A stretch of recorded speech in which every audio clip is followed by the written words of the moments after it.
இன்றைய தினம் அனைத்து இந்திய அண்ணா திராவிட முன்னேற்ற கழகம் 53 ஆண்டு காலம் நிறைவு செய்து 54வது ஆண்டு காலத்திலே அடியெடுத்து வைத்திருக்கின்றோம். இந்த 54வது ஆண்டு துவக்க விழா என்பது ஒரு சிறப்பு வாய்ந்த விழாவாக இருக்கின்றது. ஏனென்று சொன்னால் அடுத்த ஆண்டு நடைபெறுகின்ற 26ஆம் ஆண்டு நடைபெறுகின்ற சட்டமன்ற பொதுத் தேர்தலில் அனைத்து இந்திய அண்ணா திராவிட முன்னேற்ற கழகம் வெற்றி பெற்று ஆட்சி அமைக்கின்ற ஆண்டு. அதனால 54ஆம் ஆண்டு அண்ணா திமுகவுக்கு ஒரு மகிழ்ச்சியான ஆண்டாக இருக்கும்.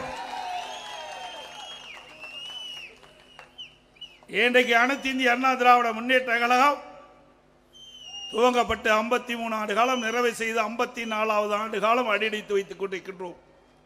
பொன்மனச்சம்பல் புரட்சி தலைவர் எம்ஜிஆர் அவர்கள் இந்த இயக்கத்தை தொடங்கினார். திராவிட முன்னேற்ற கழகத்திலிருந்து நம்முடைய பொன்மனச்சம்பல் புரட்சி தலைவர் எம்ஜிஆர் அவர்களை நீக்கிய போது 1972 அக்டோபர் 17ஆம் தேதி அண்ணா திமுகவை தொடங்கினார் நம்முடைய தலைவர் புரட்சி தலைவர் எம்ஜிஆர் அவர்கள்.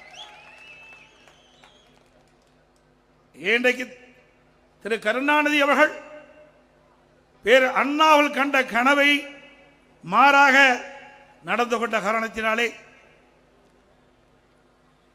பேர் அண்ணா கண்ட கனவை நனவாக்க வேண்டும் என்ற அடிப்படையிலே நம்முடைய தலைவர் புரட்சி தலைவர் எம்ஜிஆர் அவர்கள் இந்த அண்ணா திமுகவை தொடங்கினார். அவர் நீக்கப்பட்ட போது தமிழ்நாடு முழுவதும் போர்க்களமாக மாறியது. எங்கே பார்த்தாலும் ஆர்ப்பாட்டம், சாலை மறியல், அந்த அளவுக்கு மகிழ்ச்சியுடைய எழுச்சி பார்க்கப்பட்டது, மக்களுடைய எழுச்சி பார்க்கப்பட்டது. அப்படி தானாக எழுச்சி பெற்ற இயக்கம் அண்ணா திமுக இயக்கம். அதோடு பொன்மனச்சம்பல் புரட்சி தலைவர் எம்ஜிஆர் அவர்கள் 1972ஆம் ஆண்டு இந்த இயக்கத்தை தோற்றுவித்த பிறகு அவர் சட்டமன்றத்திலே பேசிக் கொண்டிருந்த பொழுது அவருடைய சட்டமன்ற மைக் துண்டிக்கப்பட்டது. அவர் மீது சட்டமன்றத்தில் வைக்கப்பட்டிருக்கின்ற அந்த பேப்பர் வெயிட் அவர் மீது வீசி எரிந்து தாக்கப்பட்டது. சட்டமன்றத்திலே வைக்கப்பட்ட புத்தகங்கள் அவர் மீது வீசி எரிந்து தாக்கப்பட்டது. அப்பொழுதும் பொன்மனச்சம்பல் புரட்சி தலைவர் எம்ஜிஆர் தன்னுடைய பேச்சை நிறுத்தவில்லை. அப்பொழுது குறிப்பிட்டார், சட்டமன்றம் செத்து விட்டது, மீண்டும் இந்த ராமச்சந்திரன் சட்டமன்றத்திலே நுழைகின்ற பொழுது தமிழ்நாட்டு மக்களுடைய பேராதரவை பெற்று தமிழகத்துடைய முதலமைச்சராக நுழைவேன் என்று சபதம் ஏற்றார். அந்த சபதத்தின் அடிப்படையிலே மக்களை சந்தித்தார், வெற்றி பெற்றார். முதலமைச்சராக சட்டமன்றத்திலே நுழைந்த பெருமை நம்முடைய தலைவரை சாரும். அதே போல பேர் அண்ணாவிடத்திலே நம்முடைய இதயம் புரட்சி தலைவர் எம்ஜிஆர் அவர்கள் தேர்தல் நிதி கொடுப்பேன் என்று சொன்னபோது பேர் அண்ணா அவர்கள், நீங்கள் கொடுக்கின்ற சில லட்சம் பல லட்சம் போதாது, உங்களுடைய முகத்தை காட்டினால் போதும், பல லட்சம் வாக்குகள் கிடைக்கும் என்றார். அப்பொழுதே மக்களுடைய செல்வாக்கு எந்த அளவுக்கு இருக்கின்றது என்பதை நாம் உணர வேண்டும். அவருடைய மறைவுக்கு பிறகு நம்முடைய இயக்கம் இரண்டாக பிளந்தது. ஒரு பக்கம் சேவல், ஒரு பக்கம் புறா. பிரிந்த இயக்கத்தை ஒன்றாக சேர்த்திய பெருமை நம்முடைய இதயம் புரட்சி தலைவர் அம்மாவை சாரும். இந்தியாவில் எத்தனையோ இயக்கம் இருந்தது. காங்கிரஸ் பிரிந்தது, ஒன்றா சேரல. கம்யூனிஸ்ட் பிரிஞ்சது, ஒன்றா சேரல. திமுக பிரிந்தது, ஒன்றாக சேரவில்லை.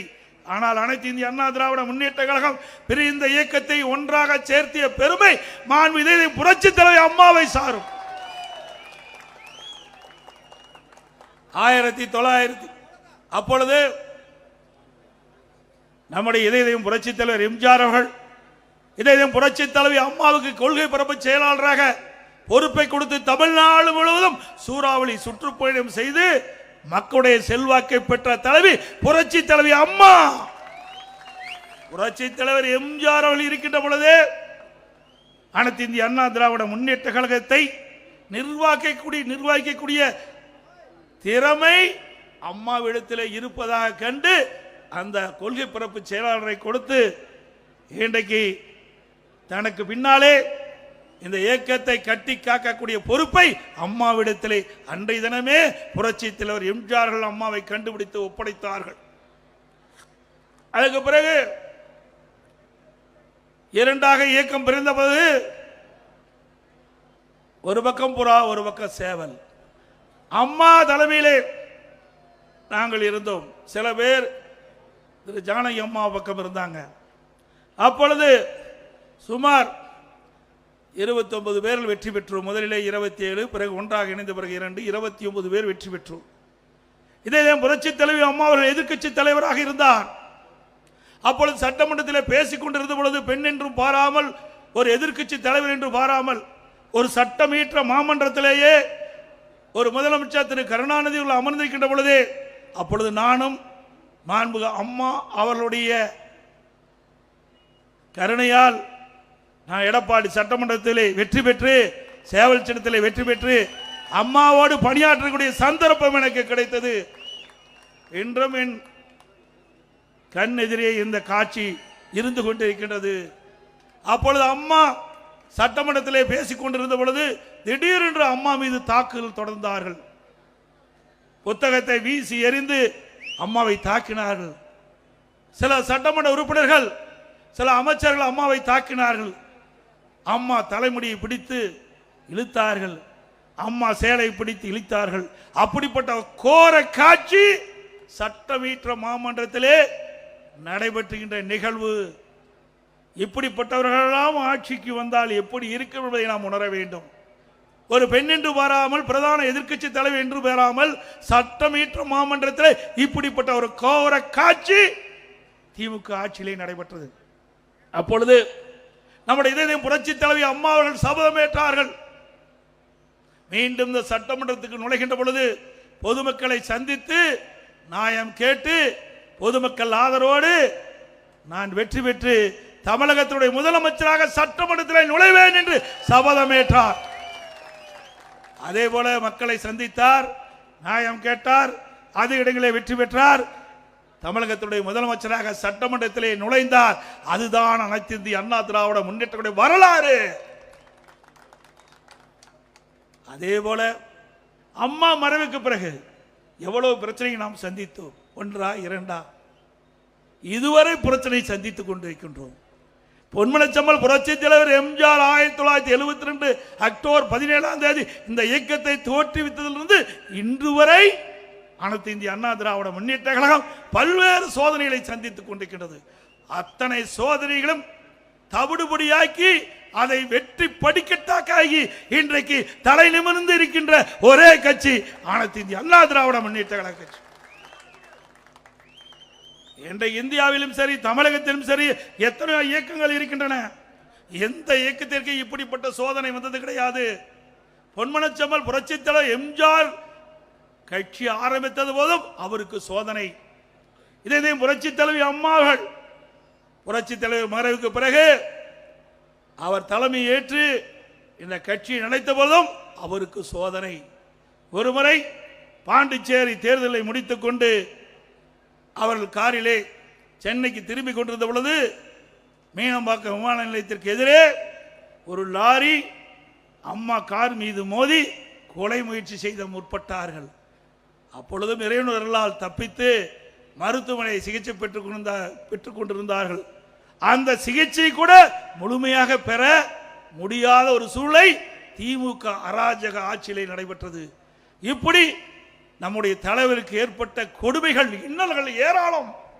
அதையெல்லாம் முறியடித்துத்தான் இன்றைக்கு அனைத்து இந்திய அண்ணா திராவிட முன்னேற்ற கழகம் மக்கள் சக்தி படைத்த, மக்கள் செல்வாக்கு படைத்த இயக்கமாக இன்று இருந்து கொண்டிருக்கின்றது. எத்தனை பேர் நம்ம இயக்கத்தை பற்றி விமர்சனம் செய்கின்றார்கள்? வேற எந்த இயக்கத்தையாவது விமர்சனம் செய்கின்றார்களா? கிராமத்திலே சொல்லுவார்கள், பழுத்த மரத்திலே தான் கல்லடி விழுகும் என்று. மக்கள் செல்வாக்கு படைத்த கட்சி மீதுதான் இன்றைக்கு பல்வேறு வகையிலே இன்றைக்கு அவதூறு பிரச்சாரங்களை செய்து வருகின்றார்கள். வேற எந்த கட்சி பற்றியும் யாரும் நினைப்பதில்லை. அனைத்து இந்திய அண்ணா திராவிட முன்னேற்ற கழகம் மக்கள் செல்வாக்கு மிக்க கட்சி. அதனால் நம் மீது அத்தனை பேரும் எரிந்து கொண்டு இருக்கின்றார்கள். அது மட்டுமல்ல, சிந்தித்து பார்க்க வேண்டும். அம்மா அவர்கள் மறைவுக்கு பிறகு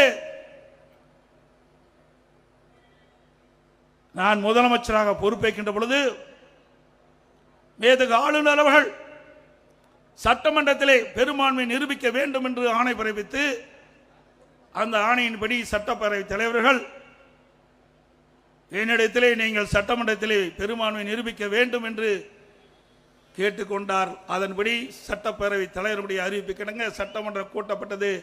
சட்டமன்றத்திலே பெரும்பான்மை நிரூபிக்கின்ற பொழுது இன்றைய முதலமைச்சர் அன்றைக்கு எதிர்க்கட்சி தலைவராக இருந்தார். அப்பொழுது நடந்த சம்பவம் எல்லா தொலைக்காட்சியிலும் நீங்கள் பார்த்திருப்பீர்கள். எந்த மாநிலத்திலும் இல்லாத அளவிற்கு நான் பெரும்பான்மையை நிரூபிக்கின்ற அந்த காலகட்டத்தில் சட்டப்பேரவை தலைவரை அந்த புனித நாற்காலிலிருந்து கீழே இழுத்து தள்ளி அவருடைய மைக்கை உடைக்கப்பட்டு, அவருடைய மேஜைகள் உடைக்கப்பட்டு, அந்த ஆசனத்திலே நாற்காலிலே அமர்ந்து காட்சி அளித்தார்கள் திமுக கட்சியை சேர்ந்த சட்டமன்ற உறுப்பினர்கள். அது மட்டுமல்ல, நான் முதலமைச்சராக தேர்ந்தெடுத்து அவையிலே அமர்ந்திருக்கின்றேன். அமைச்சர் சகாக்கள் அமர்ந்திருக்கின்றார்கள். அவர் மேஜையின் மீது ஏறி நடனமாடினார்கள் திமுக சட்டமன்ற உறுப்பினர். இப்படி கேவலமான செயலில் ஈடுபட்ட கட்சி திமுக கட்சி என்பதை நாம் உணர வேண்டும். இவர்கள் யார்? இவர்கள் எப்படி நாட்டு மக்களுக்கு நன்மை செய்வார்கள்? ஒரு சட்டமன்ற மாமன்றத்திலே இப்படிப்பட்ட கேவலமான முறையில் நடந்து கொண்ட கட்சி திமுக கட்சி. அதுக்கு பிறகு பெரும்பான்மை நிரூபிக்கப்பட்டது. அது தாக்கு பிடிக்க முடியாமல், அதை தாங்கிக் கொள்ள முடியாமல் திரு ஸ்டாலின் அவர்கள் வெளியிலே வந்து சட்டையை கிழித்துக் கொண்டு வெளியிலே வந்தார். சட்டை கிழித்துக் கொண்டு வந்தால் என்றால் என்ன என்று பொருள் உங்களுக்கே தெரியும். சட்டை யார் கிழித்துக் கொள்வார்? அதுதான். அதேபோல் 2026 சட்டமன்ற தேர்தலும் அண்ணா திமுக பெரும்பான்மையான இடங்களிலே வெற்றி பெற்று ஆட்சி அமைக்கும். அதே நிலையிலே தான் ஸ்டாலின் இருப்பார். ஸ்டாலின் அவர்களே, அண்ணா திமுக தாக்க தாக்க அண்ணா திமுக வளர்ந்து கொண்டுதான் இருக்கும். இன்றைக்கு ஆட்சி பொறுப்பேற்று 4.5 ஆண்டு காலம் நிறைவேற்று பெற்றுவிட்டது. இந்த 4.5 ஆண்டு திராவிட முன்னேற்ற கழக ஆட்சியில் என்ன சாதனை படைத்தீர்கள் தமிழ்நாட்டு மக்களுக்கு சிந்தித்து பாருங்கள். அனைத்து இந்திய அண்ணா திராவிட முன்னேற்ற கழக ஆட்சியிலே கொண்டு வரப்பட்ட திட்டம், முடிக்கப்பட்ட திட்டத்தை தான் நீங்கள் ரிப்பன் கட்டி அதை கட் பண்ணி திறந்து வைத்துக் கொண்டிருக்கிறீர்கள். வேற என்ன சாதனை செய்தீர்கள்? இந்த 4.5 ஆண்டு காலம் வீணடிக்கப்பட்டு விட்டது. 4.5 ஆண்டு காலத்திலே துறை வாரியாக லஞ்ச ஊழல் நிறைந்து விட்டது. எல்லா துறையிலும் லஞ்சம் இல்லாத துறையே கிடையாது. இந்தியாவிலேயே ஊழல் நிறைந்த மாநிலம் என்றால் அது தமிழ்நாடு தான் என்று சொல்லுகின்ற அளவுக்கு ஒரு மிக மோசமான கேவலமான ஆட்சி தமிழகத்தில் நடைபெற்றுக் கொண்டிருக்கிறது. சிந்தித்து பார்க்க வேண்டும். மக்களை பற்றி சிந்திப்பதற்கு நேரம் இல்லை. குடும்பத்தை பற்றி சிந்திக்கின்ற முதலமைச்சர் தான் இன்றைய முதலமைச்சர். திமுக என்றால் குடும்பம், குடும்பம் என்றால் திமுக. அது ஒரு கட்சி அல்ல, ஒரு கார்ப்பரேட் கம்பெனி. இன்றைக்கு தமிழகத்திலே குடும்ப ஆட்சி நடைபெற்றுக் கொண்டிருக்கின்றது. தமிழகத்திற்கு 4 முதலமைச்சர் இருக்கின்றார்கள், 4 அதிகார மையம் இருக்கின்றது. 1 திரு ஸ்டாலின், 2 உதயநிதி ஸ்டாலின், பிறகு திரு ஸ்டாலினுடைய மனைவி, பிறகு அருமையா சொல்றீங்க, நம்மை விட மக்கள் தெளிவா இருக்கிறாங்க. 4 அதிகார மையங்கள் தமிழகத்தை ஆட்டி படைத்துக் கொண்டிருக்கின்றது. வீட்டு மக்களை பற்றி சிந்திக்கக்கூடிய முதலமைச்சர் ஸ்டாலின் அவர்கள். 4 அதிகார மையங்களும் இன்னைக்கு மக்களை ஆட்டி படைத்துக் கொண்டிருக்கின்றது. அதனாலதான் லஞ்ச லாவண்யம் இன்றைக்கு தாண்டவம் ஆடிக்கொண்டிருக்கின்றது. இன்றைக்கு திராவிட முன்னேற்ற கழக அமைச்சரவையில் இடம்பெற்றிருந்த நிதி அமைச்சராக இருந்த திரு பழனிவேல் தியாகராஜன் ஒரு கருத்தை சொன்னார். எல்லா ஆடியோலையும் வந்தது. இதுவரைக்கும் ஸ்டாலின் மறுக்கல, எதிர்ப்பு தெரிவிக்கல. அப்பொழுது அவர் அந்த ஆடியோவில் வெளியிட்ட கருத்து, திரு உதயநிதி ஸ்டாலின் அவர்களும் திரு சபரீசன் அவர்களும் சுமார் 30,000 கோடியை கையிலே வைத்துக் கொண்டு என்ன செய்வது என்று தடுமாறிக் கொண்டிருக்கிறார் என்று செய்தி வலைதளத்திலே வந்தது. ஆக கொள்ளையடிப்பதுதான் அவருடைய குறிக்கோள். ஒரு நிதியமைச்சர், அமைச்சர், திமுக அமைச்சர் இடம்பெற்றிருக்கின்ற ஒரு அமைச்சர் சொல்லுகிறேன் என்று சொன்னால் அது உண்மைதானே? எதிர்க்கட்சி சொன்னா வேண்டுமென்றே திட்டமிட்டு சொல்லுகிறார் என்று சொல்லலாம். ஆனால் திமுக அமைச்சராக இருக்கின்ற ஒரு நிதி அமைச்சரே சொல்லுகின்ற பொழுது அதிலே உண்மை இருக்கின்ற என்பதுதான் பொருள். ஆக 30,000 கோடி ஊழல் செய்த கட்சி திமுக கட்சி. அதை வைத்துக் கொண்டுதான் வருகின்ற தேர்தலிலே வாக்குகளுக்கு பல ஆயிரத்தை கொடுத்து வாக்குகளை பெற்றுள்ளலாம் என்று எண்ணிக்கொண்டிருக்கின்றார் திரு ஸ்டாலின் அவர்களே. தமிழ்நாட்டு மக்களை பொறுத்த வரைக்கும் விழிப்புணர்வு உள்ள மக்கள், அறிவு கூர்மை உள்ள மக்கள், யார் ஆட்சிக்கு வர வேண்டும் யார் வரக்கூடாது என்று தீர்மானிக்கக்கூடிய சக்தி படைத்த மக்கள். கொள்ளையடிக்கின்ற கட்சி தேவையா? சொல்லுங்க. கொள்ளையடிக்கின்ற கட்சி ஆட்சியில் இருக்க வேணுமா? அது மட்டுமல்ல, குடும்ப அரசியல், வாரிசு அரசியல். வாரிசு அரசியல் என்று சொன்னா ஒரு கட்சியினுடைய அமைச்சர் இருப்பாங்க, அவருடைய மகன் எம்எல்ஏ எம்பி ஆகுவாங்க. அது கிடையாது. அடுத்த ஆண்டு அவர் குடும்பத்தில் யார் வேணாலும் ஆகலாம், ஆகாதையும் போகலாம். ஆனா வாரிசு அரசியல் என்பது அந்த கட்சிக்கு தலைமை பொறுப்பேற்கின்றவர் தான் வாரிசு அரசியல். திரு கருணாநிதி இருந்தார், அதுக்கு பிறகு ஸ்டாலின் அவர்கள், அதுக்கு பிறகு உதயநிதி ஸ்டாலினை கொண்டு வருவதற்கு முயற்சி செய்கின்றார். அவருக்கு பிறகு இன்ப நிதி வருவதற்கும் இன்றைக்கு பிள்ளையார் சொல்லி போட்டுக்கிறாங்க. ஆக திரு கருணாநிதி குடும்பம் என்ன அரச பரம்பரை குடும்பமா? இவர்தான் ஆட்சிக்கு வர வேண்டுமா? இவர் குடும்பத்தை சேர்ந்தவர்கள் தான் முதலமைச்சராக இருக்க வேணுமா? இங்க இருக்கின்ற யாரோ ஒருத்தர் ஆனா என்ன மக்களை பாதுகாக்க முடியாதா? வரக்கூடாதா? இது ஜனநாயக நாடு. மேடையில் இருக்கின்றவர்கள் யார் வேணாலும் வரலாம். இங்க இருக்கின்றவர்கள் யார் வேணாலும் தமிழகத்தினுடைய முதலமைச்சராக வருவதற்கு தகுதி இருக்குது. ஆனா திமுகவில் மட்டும்தான் கருணாநிதி குடும்பத்தை தவிர எவரும் வர முடியாது. அனைத்து இந்திய அண்ணா திராவிட முன்னேற்ற கழகம் ஒரு ஜனநாயக நீதி உள்ள கட்சி. ஒரு சாதாரண தொண்டன் கூட இந்த இயக்கத்திற்கு பொதுச் செயலாளராக வர முடியும். சாதாரண தொண்டன் கூட எம்எல்ஏ ஆக முடியும், எம்பி ஆக முடியும், அமைச்சராக முடியும், ஏன் முதலமைச்சரே ஆக முடியும். அண்ணா திமுகவில் மட்டும்தான், வேற எந்த கட்சியிலும் ஆக முடியாது. அப்படி பொன்மனச்சம்பல் புரட்சி தலைவர் எம்ஜிஆர், புரட்சி தலைவி அம்மா இருவரும் தலைவர்கள் நம்மை வளர்த்து ஆளாக்கியிருக்கின்றார்கள். அப்படி உயிரோட்டம் உள்ள கட்சி அனைத்து இந்திய அண்ணா திராவிட முன்னேற்ற கழக கட்சி. இந்த இயக்கத்தை எந்த கொம்பனாலும் அசைக்கவோ ஆட்டவோ முடியாது. எப்படி காற்றை தடை போட முடியாதோ அப்படி அனைத்து இந்திய அண்ணா திராவிட முன்னேற்ற கழகத்தை எவராலும் தடுத்து நிறுத்த முடியாது. அது மட்டுமல்ல, ஸ்டாலின் அவர்கள் உதயநிதி ஸ்டாலின் அவர்களை முதலிலே சட்டமன்ற உறுப்பினர் ஆக்கினார், பிறகு அமைச்சர் ஆக்கினார், இப்பொழுது துணை முதலமைச்சர் ஆக்கியிருக்கின்றார். அந்த கட்சியில் உழைத்தவர்கள் யாரும் இல்லையா? எத்தனை பேர் மூத்த தலைவர் இருக்கின்றார்கள். எப்பொழுது பார்த்தாலும் ஸ்டாலின் பேசுவார். எமர்ஜென்சியில் மிசா சட்டத்திலே நான் சிறையிலே இருந்தேன் என்று சொல்லுவார்.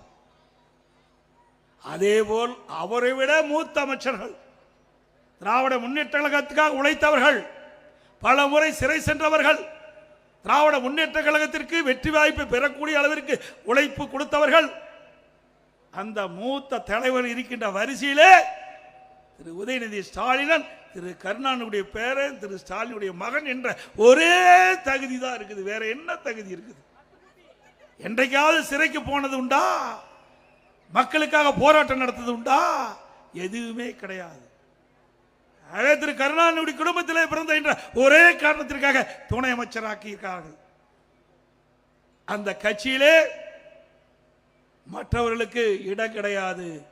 திரு கருணாநிதி குடும்பத்திலே பிறந்தவர்கள் தான் அந்த கட்சிக்கு தலைவராக முடியும். அந்த கட்சி வெற்றி பெற முடியாது. வெற்றி பெற்றாலும் உயர்ந்த இடத்துக்கு வர முடியும். இங்கதான் எப்படின்னா டெல்லியிலையும் அதே மாதிரி தான். திரு கருணாநிதி குடும்பத்தை சேர்ந்தவர் நாடாளுமன்றத்தில் வெற்றி பெற்றால் அங்க மத்திய அமைச்சராக வர முடியும். திரு கருணாநிதி மகன் திரு அழகிரி அங்கே அமைச்சராக்கப்பட்டார். திரு தயாநிதி மாறன் அங்கே அமைச்சராக்கப்பட்டார். இப்பொழுது திருமதி கனிமொழி நாடாளுமன்ற குழு தலைவராக இருக்கின்றார். மூத்த நாடாளுமன்ற உறுப்பினர் இருந்தாலும் கூட அவரையெல்லாம் ஒதுக்கி வைத்துவிட்டு திரு கருணாநிதி குடும்பத்தைச் சேர்ந்த திரு கனிமொழி தான் அங்கேயும் அந்த பொறுப்பை கொடுத்து ஒப்படைத்திருக்கின்றார்கள். அது குடும்ப கட்சி என்று நிறுவனமாகிவிட்டது. அனைத்து இந்திய அண்ணா திராவிட முன்னேற்ற கழகத்தை பொறுத்த வரைக்கும் இன்றைக்கு ஏழை எளிய ஒடுக்கப்பட்ட நசுக்கப்பட்ட கடை கோட்டரிக்கின்ற மக்களுக்கு என்ன திட்டங்கள் வேணுமோ அதை நிறைவேற்றுகின்ற கட்சி ஆட்சி அதிமுக. அதனாலதான் அதிமுகவை எவராலையும் எதுவும் செய்ய முடியல. இன்றைக்கு ஸ்டாலின் அவர்கள் எவ்வளவோ அவதாரத்தை எடுத்து பார்த்தார். நான் முதலமைச்சராக பொறுப்பேற்றது இன்று வரை எவ்வளவோ சூழ்ச்சி செய்து பார்த்தார். அத்தனை சூழ்ச்சியும் இங்க இருக்கின்ற கழக நிர்வாகிகள் தொண்டர் பொதுமக்களோடு சொக்கு நூறாக்கி தூளாக்கி அதிமுக பலம் பொருந்திய கட்சி என்று நாம் வைத்துக் கொண்டிருக்கின்றோம். எத்தனை எட்டப்பர்கள் துரோகிகள் இந்த இயக்கத்திலே நம்மோடு இருந்து நம்மை வீழ்த்த முற்பட்டார்கள். அத்தனை பேரையும் நாம் வீழ்த்தி அதிமுக தலை நிமிர்ந்து நிற்கின்றது. இன்றைக்கு திரு ஸ்டாலின் அவர்கள் ஆட்சியிலே எவ்வளவு கொடுமைகள் எழுந்துள்ளது என்பதை எண்ணி பார்க்க வேண்டும். இன்றைக்கு சட்ட ஒழுங்கு சந்தி சிரிக்கின்றது. பெண்களுக்கு பாதுகாப்பு இல்லை, சிறுமிக்கு பாதுகாப்பு இல்லை, மூதாட்டிக்கு கூட பாதுகாப்பு இல்லை. அப்படிப்பட்ட அவல ஆட்சி தமிழகத்தில் நடைபெற்றுக் கொண்டிருக்கின்றது. ஆனால் ஸ்டாலின் சொல்கிறார், இந்தியாவிலேயே தமிழகம்தான் சிறந்த மாநிலம், சிறந்த நிர்வாக திறமை உள்ள மாநிலம் என்று சொல்கிறார். திரு ஸ்டாலின் அவர்களே, உங்களுடைய ஆட்சியில் அதிமுக ஆட்சியில சிறந்த ஆட்சி கொடுத்தோம். உங்களுடைய ஆட்சியில் இந்த ஒரு 4-5 நாட்களுக்கு முன்பு கோவையிலே நடந்த ஒரு மிக மோசமான கொடுமையான நிகழ்வு. ஒரு கல்லூரி மாணவியும் ஒரு ஆண் நண்பரும் ஒரு காரிலே பேசிக் கொண்டிருந்த பொழுது போதை ஆசாமிகள் அந்த ஆண் நண்பரை அடித்து கீழே தள்ளிவிட்டு காரிலே இருந்த அந்த மாணவியை கடத்தி சென்று ஒரு புதருக்குள் மாறி மாறி வன்கொடுமை செய்த, பாலியல் வன்கொடுமை செய்த செய்தி ஊடகத்திலும் பத்திரிகையிலும் வந்தது. இப்படிப்பட்ட ஒரு மோசமான ஆட்சி தமிழகத்திலே நடைபெற்றுக் கொண்டிருக்கின்றது. இன்றைக்கு திமுக இருக்கின்ற திரு RS பாரதி ஒரு கருத்தை சொல்லியிருக்கின்றார். மாலை மலரிலே பார்த்தேன், மாலை முரசல் படித்தலே பார்த்தேன். இன்றைக்கு எதிர்க்கட்சி தலைவர் எடப்பாடி பழனிசாமி திட்டமிட்டு தவறான செய்தியை பரப்பி வருகிறார் என்று குறிப்பிடுகிறார். அது மட்டுமல்ல, அயோக்கியத்தனமான வார்த்தையை பேசுறான்னு சொல்றார். திரு RS பாரதி அவர்களே, உங்களுக்கு வயது முதிர்ந்து விட்டது, புத்தி சரியாக இல்லை என்றுதான் கருதுகிறேன். திராவிட முன்னேற்ற கழகம் ஆட்சி பொறுப்பேற்ற பிறகு எத்தனை பாலியல் வன்கொடுமைகள் நடைபெற்றது என்ற செய்தியை உங்களுடைய அமைச்சரே தூத்துக்குடியிலே பேசியிருக்கின்றார். கொஞ்சம் நஞ்சமல்ல, அவ்வளவு வன்கொடுமைகள் நடந்திருக்கின்றன. இதை புள்ளி விவரத்தோடு நாங்கள் குறிப்பிடுகிறோம்.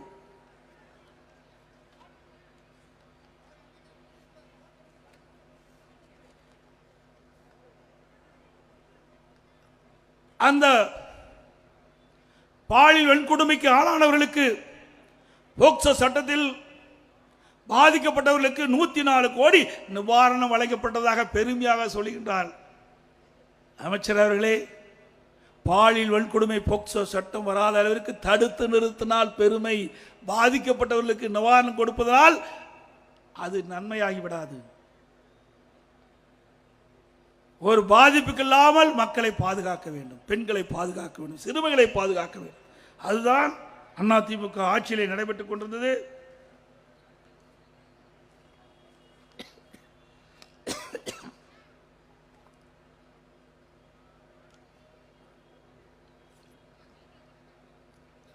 சமூகத்துறை அமைச்சர் அவர்கள் அந்த கருத்தை சொல்லியிருக்கின்றார். 6999 சிறுமிகள் பாலியல் வன்கொடுமைக்கு ஆளாக்கியுள்ளார். அதற்கு 104 கோடி ரூபாய் நிவாரணம் கொடுக்கப்பட்டது என்று சொல்லியிருக்கிறார்.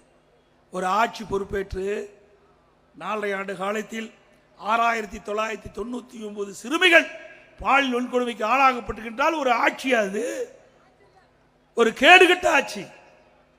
பெண்களுக்கு பாதுகாப்பற்ற ஒரு ஆட்சி, சிறுமிகளுக்கு பாதுகாப்பு இல்லாத ஒரு ஆட்சி. அப்படி ஒரு மோசமான நிகழ்வு இந்த ஆட்சியிலே நடைபெற்றுக் கொண்டிருக்கின்றதை நாம் எண்ணி வேதனைப்படக்கூடிய சூழ்நிலை இருக்கின்றோம். அது மட்டுமல்ல,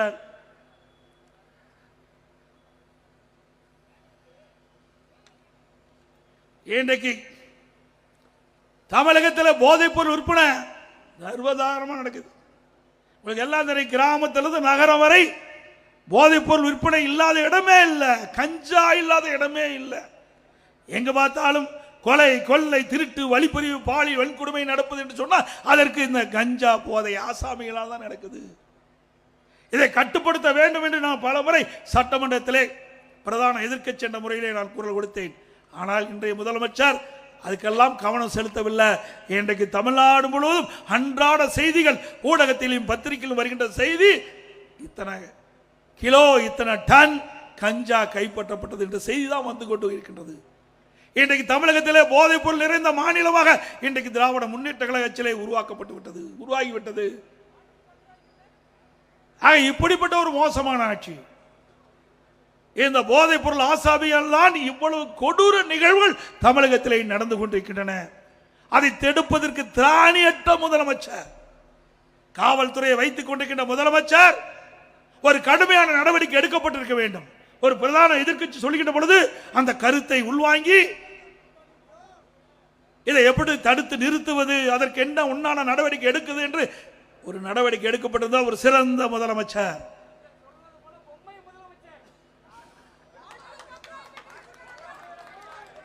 சொல்லிட்டார் அவரே பொம்மை முதலமைச்சர்.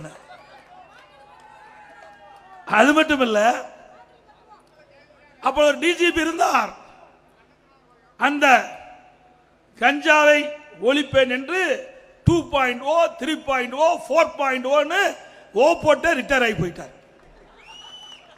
அந்த டிஜிபி கஞ்சா தமிழகத்திலே அறவே ஒழிக்கப்படும் என்று பத்திரிகையிலே செய்தி 2.0, 3.0, 4.0 என்று தினந்தோறும் செய்தி வெளியிட்டு அவர் பணி ஓய்வு பெற்றதுதான் மிச்சம்.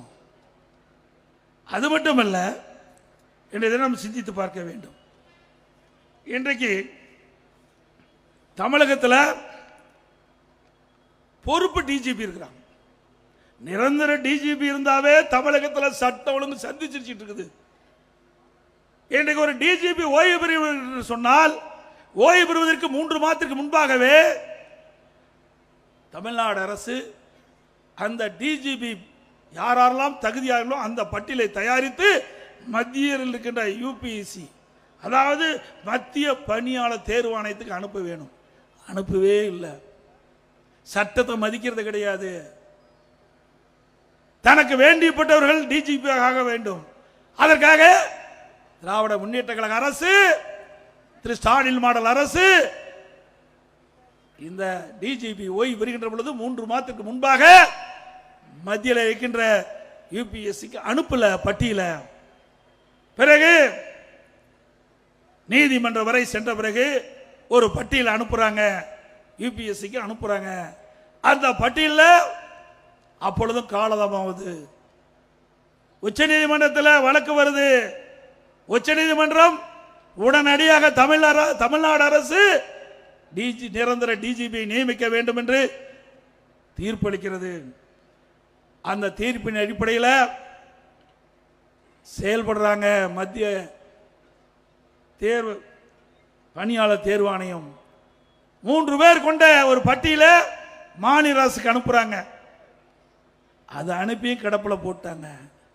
மீண்டும் ஒரு பொதுநல வழக்கு உச்ச நீதிமன்றத்தில் போடுறாங்க. இன்றைக்கு உச்ச நீதிமன்றம் 3 வாரத்தில் பதில் கொடுக்க வேண்டும் சொல்றாங்க. ஒரு அரசாங்கம் ஒரு டிஜிபி கூட நியமிக்க முடியவில்லை என்று சொன்னால் இது அரசாங்கமா? கேவலமான அரசாங்கம்.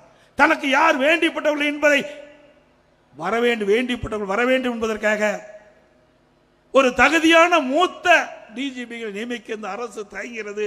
வெட்கக்கேடானது.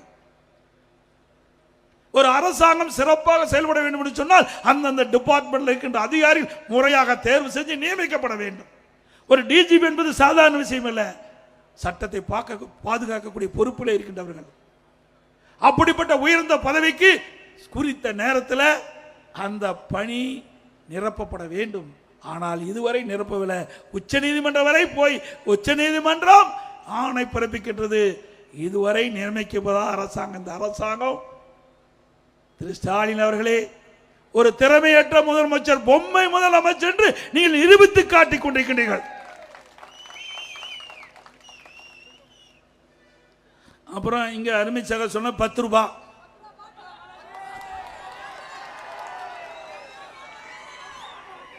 10 ரூபாய்னா உங்களுக்கு தெரியும். பல கூட்டத்திலையும் பேசணும். இந்த 10 ரூபாய்னு பாட்டு பாடும்போது என்ன நடந்ததுன்னு உங்களுக்கு தெரியும். யார் பாட்டு பாடினா யார் நடந்ததுன்னு உங்களுக்கு தெரியும். அது என்ன நீங்களே புரிஞ்சுக்கீங்க. ஆக திராவிட முன்னேற்ற கழகம் ஆட்சி வந்ததுக்கு பிறகு தமிழகத்தில் டாஸ்மாக் கடை சுமார் 6000 கடைகள் இருக்கின்றன. பெரும்பாலான கடையில் இருக்கிற அந்த பார்லாம் திமுக கட்சி சேர்ந்தவர்கள் எடுத்துக்கிட்டாங்க. அந்த பார்ல இன்றைக்கு முறைகேடாக மதுபானங்கள் விற்கப்பட்டது. அது ஒரு புறம். அந்தந்த டாஸ்மாக் கடையில் அந்த டாஸ்மாக் கடைக்கு சென்று யாராவது அந்த கடையில் மது பாட்டில் வாங்கினா 10 ரூபா அதிகமாக கொடுத்தா தான் அந்த பாட்டில் கொடுப்பாங்க. ஒரு நாளைக்கு 1.5 கோடி பாட்டில் விற்குது. ஒரு பாட்டிலுக்கு 10 ரூபாய்னா ஒரு நாளைக்கு 15 கோடி வருது. ஒரு நாளைக்கு 15 கோடி டாஸ்மாக் கடையிலிருந்து வருது. நாம யாரும் போகாதீங்கப்பா, நம்ம ஆளுங்க டாஸ்மாக் கடைக்கு போகாதீங்க, வேண்டாம், தப்பு. நம்மளுக்கு போக மாட்டாங்க. திமுக காரன் அங்கேயே தான் குடியிருக்கிறான். அவங்ககிட்ட தான் இந்த காசையே புடுங்குறான். யாரு? திமுக காரன்கிட்டயே காசை புடுங்குற கட்சி திமுக கட்சி. ஒரு நாளைக்கு 1.5 கோடி பாட்டில். அந்த ஒரு பாட்டிலுக்கு 10 ரூபாய்னா 1.5 கோடி ரூபாய் டாஸ்மாக் கடையிலிருந்து மட்டும் திமுக மேலிடத்துக்கு சென்று கொண்டிருப்பதாக தகவல். அதோட மாசத்துக்கு 450 கோடி,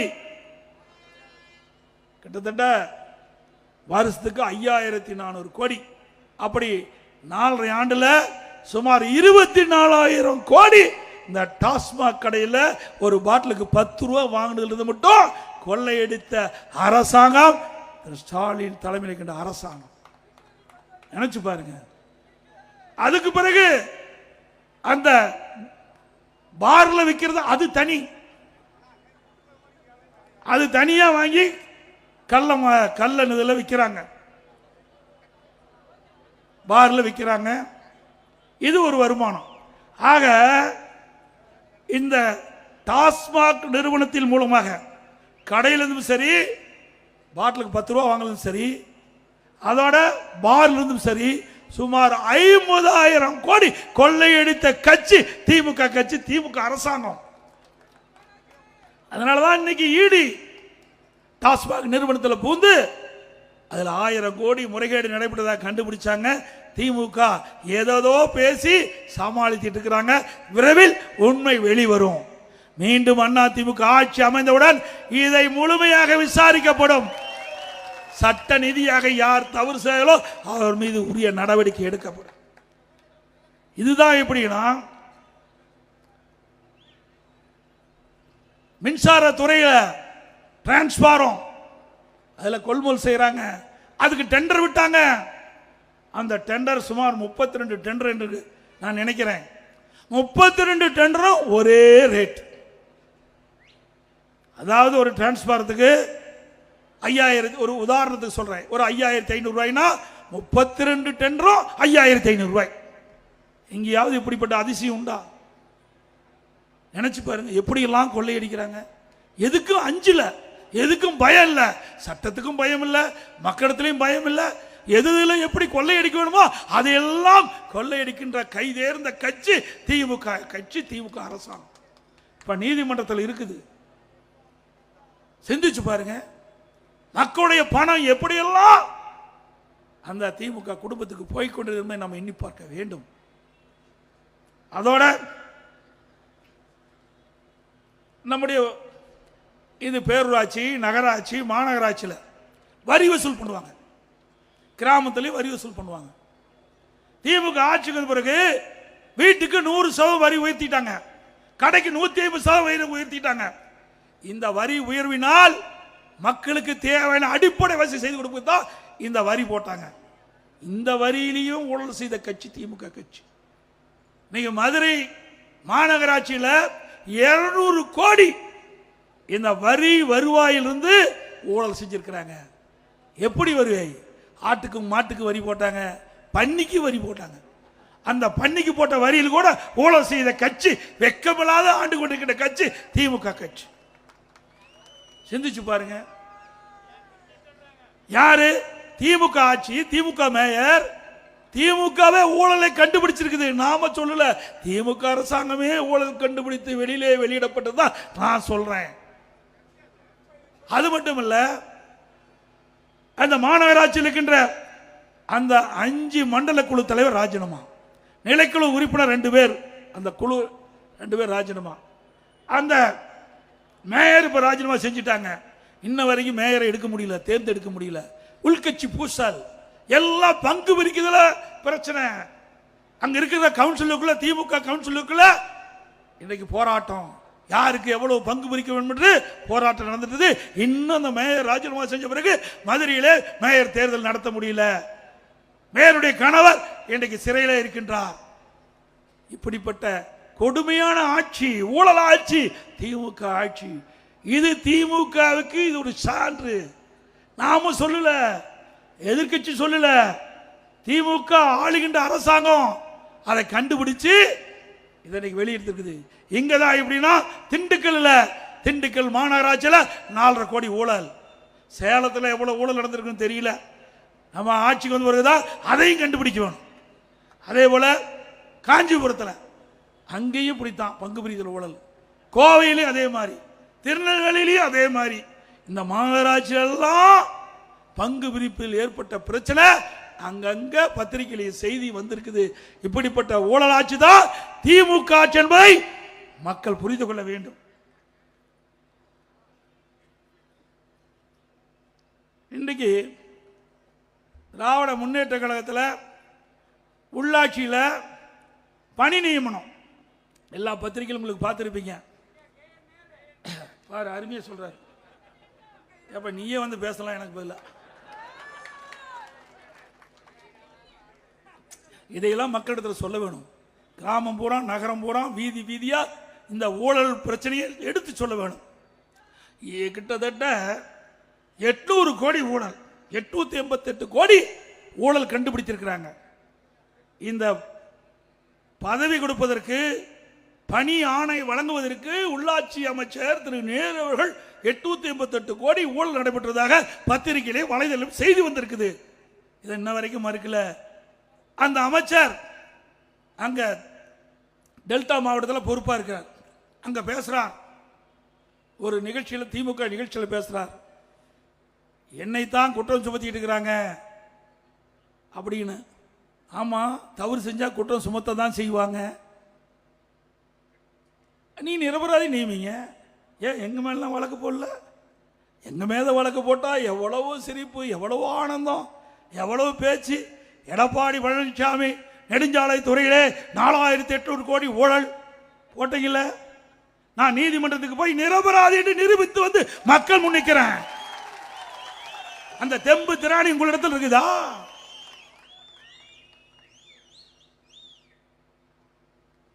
நீதியரசர் கூட கேட்டார், வழக்கு போடு, என் மீது வழக்கு போட்டவரே அந்த வழக்கை திரும்ப பெறுவேன் என்று சொன்னார். நான் இல்ல, என் மீது ஊழல் குற்றச்சாட்டு சொல்லி மக்களிடத்திலே பரப்பி விட்டார்கள். இன்றைக்கு இருக்கிற முதலமைச்சர், அன்றைக்கு எதிர்க்கட்சி தலைவராக இருக்கின்ற காலத்திலே சட்டமன்றத்திலே பதிவு செய்திருக்கிறார். இன்றைக்கு முதலமைச்சராக பதிவு செஞ்சிருக்கிறார். எடப்பாடி பழனிசாமி நெடுஞ்சாலைத்துறையிலே 4008 கோடி ஊழல் என்று அந்த சட்டமன்றத்திலே பதிவிலே இருக்கின்றது. அதை நீக்க முடியாது. ஆகவே நான் அவர்கள் வழக்கை போட்டவர்கள் வழக்கை திரும்ப பெற என்று சொன்னாலும் நான் வழக்கை நடத்துறேன் என்று சொன்னேன். நீதியரசர் சொன்னார், இந்தியாவிலேயே நீங்க தாங்க வழக்கு நடத்துறேன்னு சொல்றீங்க, வேற எவரும் வழக்கு நடத்துன்னு சொல்ல, எல்லா வழக்க வாய்தா வாங்கிட்டு இருக்கிறாங்கண்ணா. ஆக வழக்கு நடத்தினேன், நிரபராதி என்று நிரூபித்து காட்டினேன். மீண்டும் உச்ச நீதிமன்றம் போனாங்க இதே திமுக, அங்கேயும் போய் வழக்கு நடத்தினேன், அங்கேயும் நிரபராதி என்று நிரூபித்து உங்கள் முன் நான் பேசிக் கொண்டிருக்கின்றேன். அப்படி தில்லு திராணி தெம்பு இருந்தா இந்த அமைச்சர்கள் உங்கள் மீது ஊழல் குற்றச்சாட்டு சொல்லியிருக்காங்களா? நீதிமன்றத்தில் வழக்கு வந்தா வாய்தா வாங்காம நீதிமன்றத்தில் ஆஜராகி அங்கே வழக்கை நடத்துங்கள், நிரபராதி என்று நிரூபிங்கள். முடியாது, ஏன்னா ஊழல் செஞ்சிருக்காங்கல்ல. எங்களிடத்திலே மடியிலே கனமில்லை, வழியிலே பயமில்லை. இன்னும் சொல்றான் பல பேர், வடநாட்டில் எடப்பாடி பழனிசாமி என்னன்னு உங்களுக்கு தெரியும். என்ன பூச்சாடி கட்டினாலும் எடப்பாடி பழனிசாமி பயப்பட மாட்டார். சட்டத்தின் ஆட்சி நடத்தினோம். அண்ணா திமுக ஆட்சிக்கின்ற பொழுது, நான் முதலமைச்சராக ஆக்கின்ற பொழுது சட்டத்தின் ஆட்சி நடைபெற்றது. சட்டப்படி தவறு செய்தவர்களை கண்டுபிடித்து சிறைகளை அடைத்தோம், நீதிமன்றத்தில் ஆஜர்படுத்தினோம். உங்களுடைய ஆட்சியில் அப்படியா இருக்குது? கிடையாது. வேண்டுமென்று திட்டமிட்ட துரோகிகளும் இன்றைக்கு பேசி வருகிறார்கள். இவரெல்லாம் எப்படிப்பட்டவர் என்பதை எண்ணி பாருங்கள். இவரெல்லாம் இயக்கத்திற்கு விசுவாசமானவர்களா? சிந்தித்து பாருங்கள். அது மட்டுமல்ல,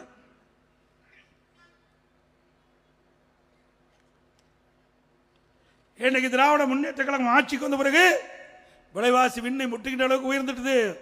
அதை பத்தி கவலை இல்லை. அரிசி விலை உயர்வு, பருப்பு விலை உயர்வு, எண்ணெய் விலை உயர்வு கட்டுப்படுத்துவதற்கு இந்த அரசாங்கம் என்ன நடவடிக்கை எடுத்தது?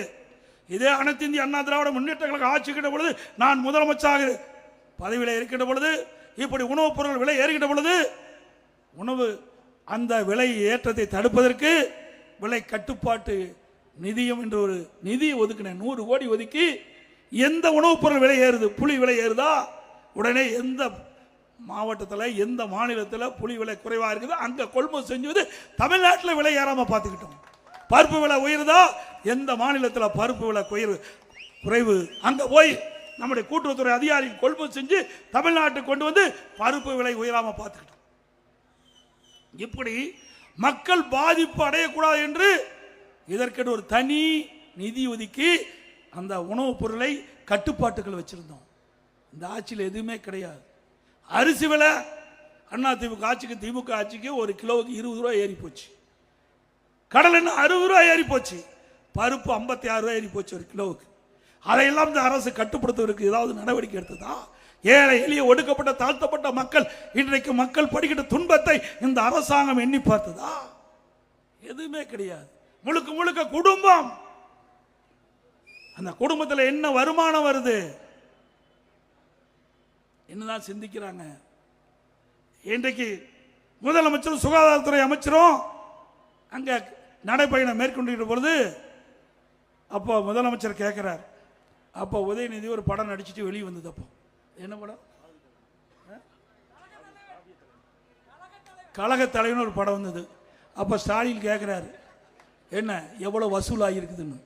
நாட்டு மக்களை பற்றி கவலை இல்லை, எவ்வளவு வசூலாயிருக்கட்டும். ஒரு நாட்டினுடைய முதலமைச்சர் தன் பயன் நடித்த படத்தில் எவ்வளவு வசூலாயிருக்குன்னு கேட்கறியே. இந்த நாட்டு மக்களுக்கு என்ன பிரச்சனை இருக்குது, சுகாதாரத்துறையில் என்ன பிரச்சனை இருக்குது, எந்தெந்த பகுதியிலே மருத்துவமனைக்கு தேவையான மருந்து இல்லை, மாத்திரை இல்லை, டாக்டர் கேட்டிருந்தா உண்மையான முதலமைச்சர் அதையெல்லாம் கேட்கல. எப்படி வசூல் ஆகுது என்று கேட்ட முதலமைச்சர் ஸ்டாலின் எப்பொழுதுமே நிதியை பற்றி தான் கவலைப்படுகின்ற முதலமைச்சர் இன்றைய முதலமைச்சர் ஸ்டாலின் அவர்கள். அதுபோல மின் கட்டணம் இந்த ஆட்சிக்கு வந்த பிறகு 67% உயர்ந்துட்டது. 67% மின் கட்டணம் உயர்ந்துட்டது. அதை பத்தி கவலை இல்லை. ஆட்சிக்கு வருவதற்கு முன்பு தேர்தல் நேரத்தில் அறிக்கை கொடுத்தாங்க, மாதந்தோறும் மின் கட்டணம் கணக்கிடப்படும். இதுவரைக்கும் செயல்படுத்தல. அதே போல தமிழகத்தில் சுமார் 5 லட்சம் அரசு காலி பணியிடங்கள் இருக்கின்றன. திராவிட முன்னேற்ற கழகம் ஆட்சிக்கு உடனே இந்த 5 லட்சம் காலி அரசு பணியிடங்கள் நிரப்பப்படும் ஒரு அறிவிப்பு கொடுத்தீங்க, இது வரைக்கும் நிரப்பல. படித்தவர்களுக்கு வேலை வாய்ப்பு கிடைக்கல. கடந்த சட்டமன்ற கூட்டத்தொடரில் அவர்கள் தெரிவித்த கருத்து, சட்டமன்றத்தில் திராவிட முன்னேற்ற கழக 4 ஆண்டுல 50,000 பேர் தான் பணி நியமனம் செஞ்சிருக்கிறோம்.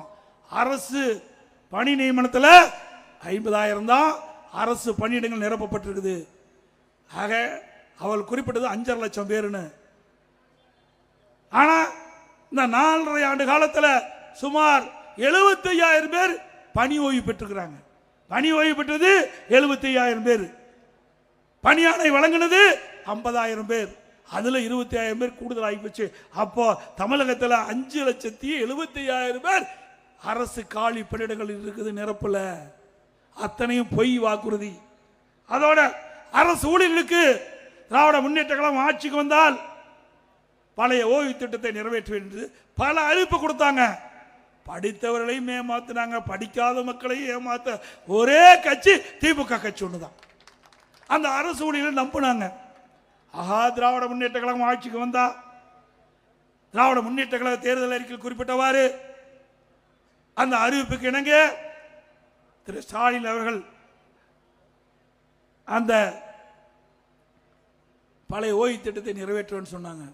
இதுவரைக்கும் வாயை திறக்கல.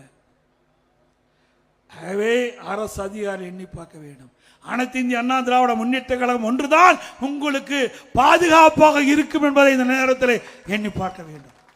அண்ணா திமுக ஆட்சி இருக்கின்ற பொழுது உங்களுக்கு எந்த குறைபாடும் இல்லாமல் நாங்கள் பார்த்து கொண்டோம்.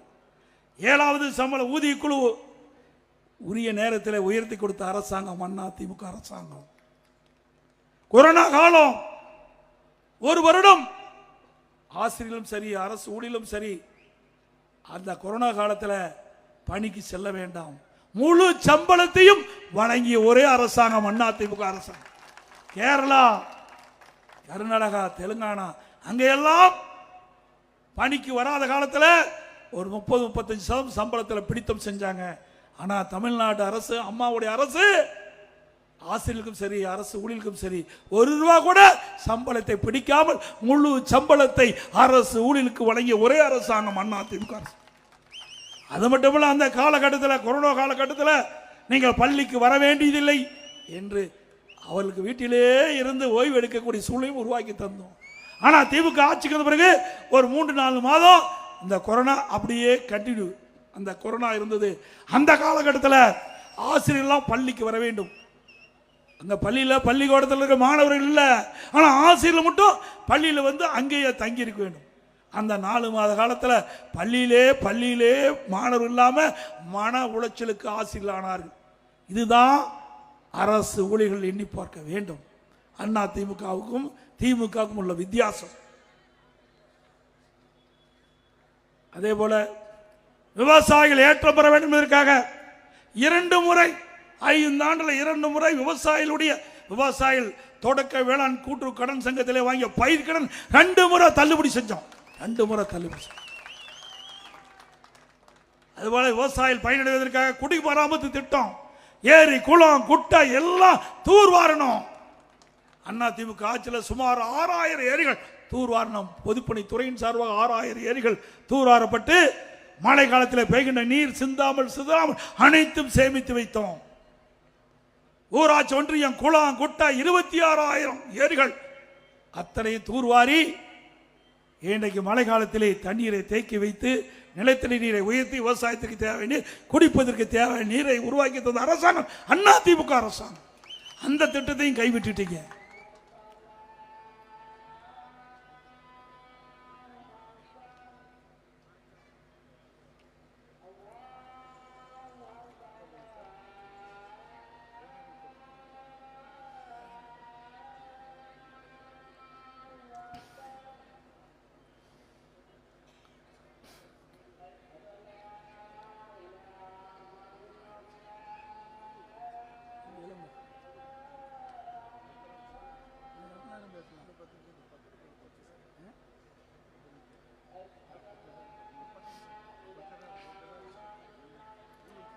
அப்படியே ஒரு நிமிஷம் இருங்க, அது முடியட்டும்.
அதே போல நம்முடைய சேலம் மாவட்டத்தில் மேட்டூர் சட்டமன்ற தொகுதி, ஓமலூர் சட்டமன்ற தொகுதி, எடப்பாடி சட்டமன்ற தொகுதி, சங்ககிரி சட்டமன்ற தொகுதி, இங்கு இருக்கின்ற வறண்ட 100 ஏரிகளுக்கு நீர் நிரப்புகின்ற திட்டம், நீரேற்று திட்டம் சுமார் 568 கோடியில் நான் முதலமைச்சர் அந்த காலகட்டத்தில் தொடங்கினேன். அதே திட்டத்தை விரைந்து வேகமாக முடித்து முதற்கட்டமாக 6 ஏரிகளுக்கு நீர் நிரப்புகின்றது அந்த திட்டத்தை துவக்கி வைத்தேன். அதுக்கு பிறகு இன்னும் வரைக்கும் அந்த திட்டத்தை நிறைவேற்றவில்லை. மீண்டும் அதிமுக ஆட்சி மலரும், இந்த திட்டம் நிறைவு பெறும், விவசாயியுடைய கனவு நனவாகும். அது மட்டுமல்ல, நம்முடைய ஓமலூர் சட்டமன்றத்தில் பல ஏரிகள் இருக்கின்றன. அதே போல ஆத்தூர் சட்டமன்றம், தலைவாஸ் சட்டமன்றம், ஏற்காடு சட்டமன்றம், இன்னும் வீரபாண்டி சட்டமன்றம், இப்படி பல சட்டமன்ற தொழில்கின்ற ஏரிகள் நீர் ஏற்றின் மூலமாக நீர் ஏற்றுவதற்கும் திட்டத்தை நாங்கள் துவங்க இருந்தோம். ஆட்சி மாற்றம் அதிக கிடப்பில் போட்டாங்க. அதோட திரு ஸ்டாலின் அவர்களே, ஆட்சி வேணா நீங்க செய்யலாம். சேலம் மாவட்டத்தை பொறுத்த வரைக்கும் அதிமுக தான் இன்றைக்கும் ஆட்சி செய்து கொண்டிருக்கின்றது. சேலம் அதிமுக எக்கு கோட்டை. 2011 100க்கு 100% வெற்றி பெற்றது. 11க்கு 11 சட்டமன்ற தொகுதியிலும் 11 வெற்றி பெற்றோம், 16 வெற்றி பெற்றோம். 2021 11 சட்டமன்ற தொகுதியில் 10 சட்டமன்ற தொகுதியில் நாம் வெற்றி பெற்று சாதனை படைத்தோம்.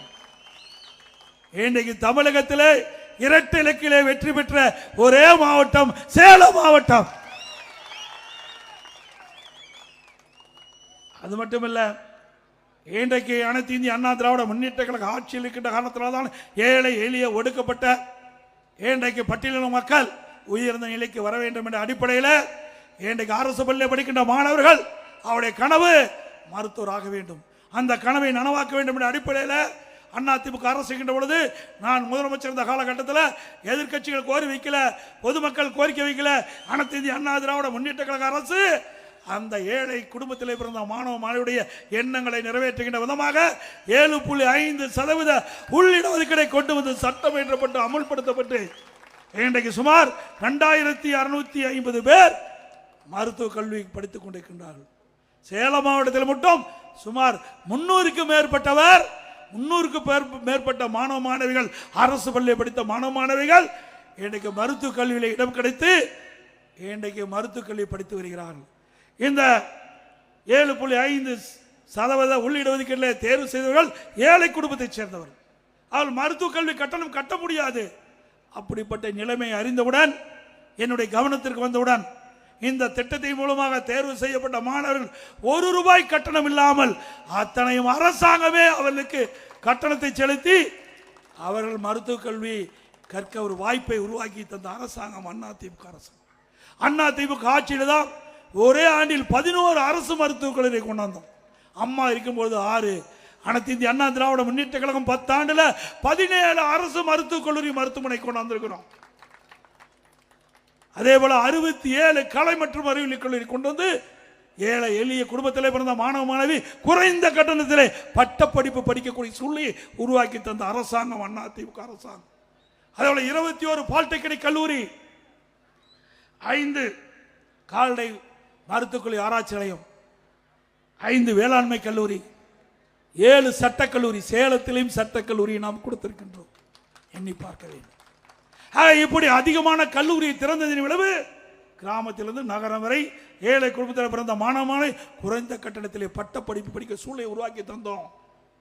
இன்றைக்கு தமிழ்நாடு 2030 அடைய வேண்டிய இலக்கு மத்திய அரசு நிர்ணயிக்கப்பட்ட 2030 உயர்கல்வியிலே படிக்கக்கூடிய எண்ணிக்கை 2019-20 சாதித்தோம்.